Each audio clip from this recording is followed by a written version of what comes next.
বরিশালের গৌরনদী উপজেলার বাঘার গ্রামে বিনয়ভূষণ ব্যাপারী ও বিপুল চন্দ্র ব্যাপারীর বাবা বিপিন ব্যাপারী বাঁশের তৈরি ডালা ও কুলা বিক্রি করতেন গ্রামের বিভিন্ন হাট বাজারে। বাবাকে সহযোগিতা করতেন কিশোর বিনয় ও বিপুল। মাঝে মধ্যে কৈশোরে ছিলেন তারা ফেরিওয়ালা। আজ তাদের হাত ধরেই বিদেশের বাজারে পৌঁছে যাচ্ছে গ্রাম বাংলার ঐতিহ্য। দেশ স্বাধীন হওয়ার পর বাবা বিপিন ব্যাপারী মারা গেলে পরিবারের পুরো দায়িত্ব কাঁধে তুলে নেন বড় ছেলে বিনয়ভূষণ ব্যাপারী। 1975 সালে বিনয়ের কাছে আসে ঝুড়ি তৈরির ফরমায়েশ। সেই থেকে সফলতার যাত্রা শুরু। আমি ঢাকাতে ট্রেনিং দিয়ে বিদেশি কাজ শুরু করছি। আমি এখন আমার হাতের কাজ অনেক ধরনের কাজ, প্রায় 200-র উপরে আইটেম আছে আমার। ঢাকাতে কোর্দি জুট ওয়ার্কস আছে, আমার প্রকৃতি আছে। এই দুইটা সংস্থায় আমার মাল দেশের বাইরে প্রায় 18-20টা রাষ্ট্রে যাইতেছে।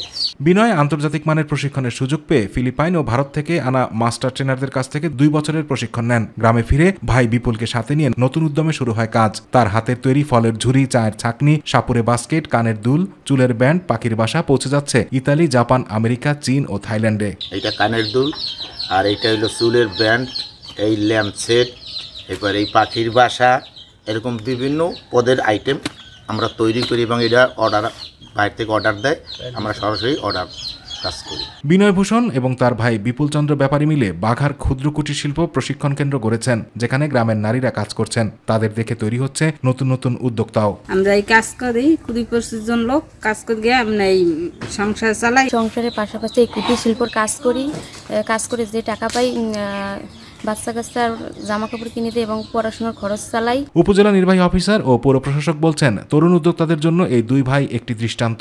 পরিশ্রম ও কর্মস্পৃহা থাকলে ভাগ্য ফেরানো সম্ভব বলেও মন্তব্য করেন তিনি। তাদের কিভাবে ডেভেলপ করা যায়, একই সাথে কিভাবে কর্মসংস্থান সৃষ্টি করা যায়, কর্মসংস্থান বাড়ানো যায় এবং বৈদেশিক মুদ্রা কিভাবে আরো বেশি পরিমাণে আর্ন করা যায়, তাদের মাধ্যমে এই বিষয়ে আমরা সরকারিভাবে প্রয়োজনীয় পদক্ষেপ।